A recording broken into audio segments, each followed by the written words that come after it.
महाराष्ट्र विधानसभा चुनाव से पहले एनसीपी नेता शरद पवार के उड़े होश। चुनाव से पहले नाराज नेताओं ने शरद पवार के साथ किया बड़ा खेला। शरद पवार की एनसीपी में लगी इस्तीफों की झड़ी।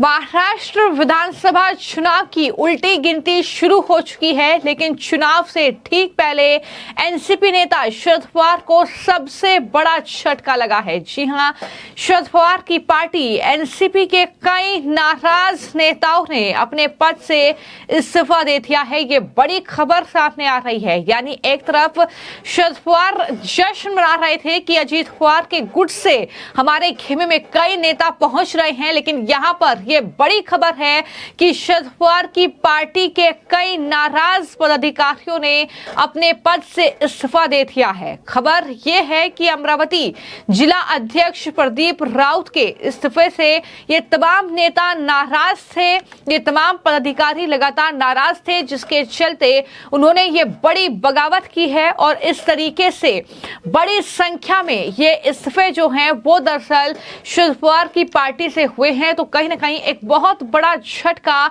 इस खबर को शरद पवार के लिए माना जा रहा है, वो भी तब जब चुनाव में कुछ ही समय बाकी है। लगातार हर एक राजनीतिक दल अपनी रणनीति तैयार कर रहा है, अपनी पार्टी को मजबूत करने की कोशिश कर रहा है, लेकिन वहीं पर शरद पवार के लिए मुश्किलें कितनी ज्यादा बढ़ रही हैं कि अब जो नाराज नेता हैं वही कहीं ना कहीं मुश्किलें अब शरद पवार गुट के लिए बढ़ाएंगे, ये कहीं ना कहीं देखने को मिल रहा है।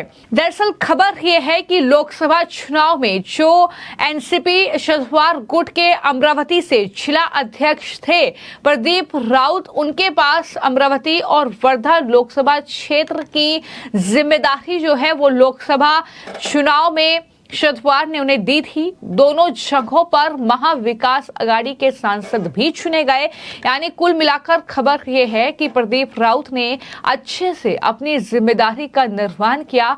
हालांकि विधानसभा चुनाव से पहले उन्हें जिला अध्यक्ष के पद से हटा दिया गया और क्षेत्रीय संगठन सचिव की नई जिम्मेदारी प्रदीप राउत को दी गई, जिससे उनकी नाराजगी इस कदर बढ़ी कि वो खुलकर अब शरद पवार के खिलाफ कहीं ना कहीं अपनी नाराजगी जाहिर कर रहे हैं। उन्होंने कहा कि मुझे विश्वास में लिए बिना ही जिला अध्यक्ष के पद से हटा दिया गया।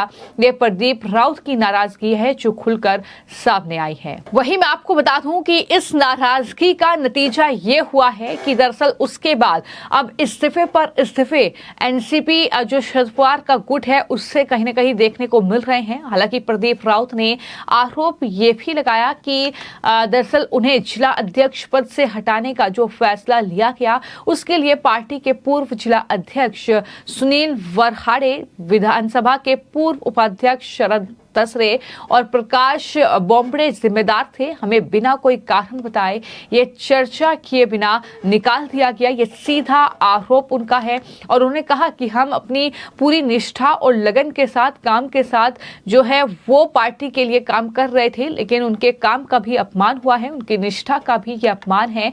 इसलिए हम प्रदेश संगठन सचिव के पद से इस्तीफा दे रहे हैं। प्रदीप राउत के साथ ही एनसीपी के जिला अध्यक्ष किशोर वर्डे, सामाजिक न्याय विभाग के सुनील कीर्तनकर और अन्य पदाधिकारियों ने अपने पद से इस्तीफा दे दिया है। तो ये जानकारी है कि किस तरीके से नाराज नेता जो है वो अब शरद पवार का खेल बिगाड़ने के लिए तैयार है।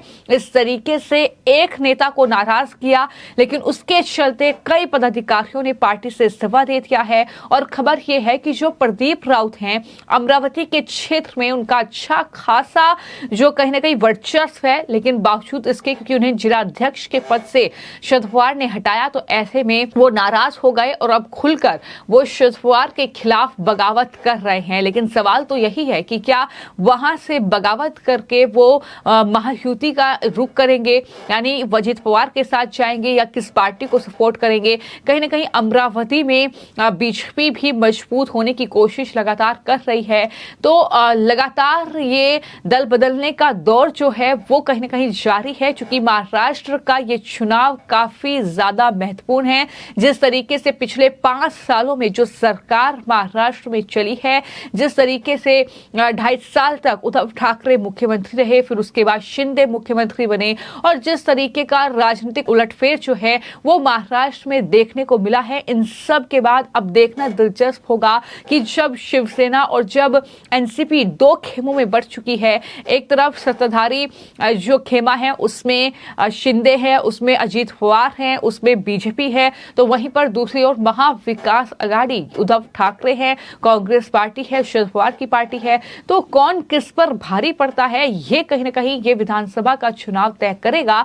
लेकिन इससे ठीक पहले जो हरियाणा का विधानसभा चुनाव हुआ है, जिस तरीके से वहां पर उनकी जीत हुई है बीजेपी की, तो कहीं ना कहीं मनोबल बढ़ेगा, बीजेपी के नेता का हौसला बढ़ेगा। ये लगातार बीजेपी के नेता कह रहे हैं कि इससे अच्छा प्रदर्शन जो है वो महाराष्ट्र विधानसभा में बीजेपी करेगी। लेकिन इन सब के बीच किस तरीके से महाविकास अघाड़ी को एक के बाद एक बड़ा झटका लग रहा है। अभी तक सीटों का कोई बंटवारा नहीं हुआ है, अभी तक सिर्फ तैयारियां, सिर्फ रणनीति चल रही है, चुनाव प्रचार का दौर एक तरीके से शुरू हो चुका है। लेकिन इन सब के बीच किस तरीके से शरद पवार की पार्टी को यह बड़ा झटका लगा है, साफ तौर पर यह खबर दिखाती है कि किस तरीके से नाराज नेता पार्टी को ले डूबेंगे। ये कहीं ना कहीं स्थिति महाराष्ट्र में भी एनसीपी शरद पवार की पार्टी के लिए दिख रही है, और यही वजह है कि किस तरीके से नाराज नेताओं का इस्तीफा अब शुरू हो गया है, जो कि जाहिर तौर पर महाराष्ट्र में शरद पवार और साथ ही महाविकास अघाड़ी के लिए मुश्किलें काफी ज्यादा आने वाले वक्त में बढ़ाने वाला है।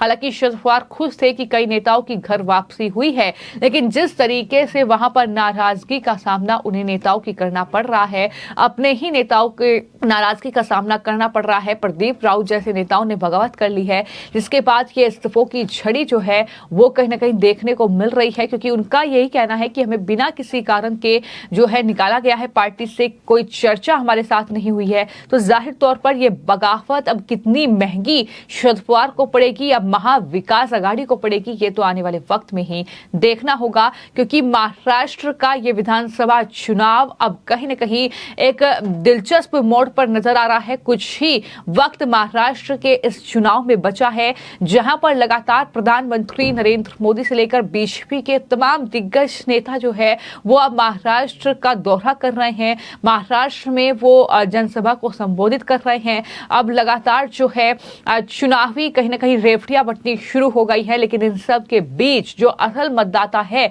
वो कहां पर जाएगा, ये बड़ा सवाल है। हालांकि एक बार फिर से बीजेपी ये कह रही है कि वो अपने दम पर सरकार बनाने में कामयाब होगी, लेकिन देखना यही होगा कि चुनाव से पहले किस तरीके की ये बगावत, किस तरीके का ये दल बदलने का सिलसिला जो है वो महाराष्ट्र में देखने को मिलता है।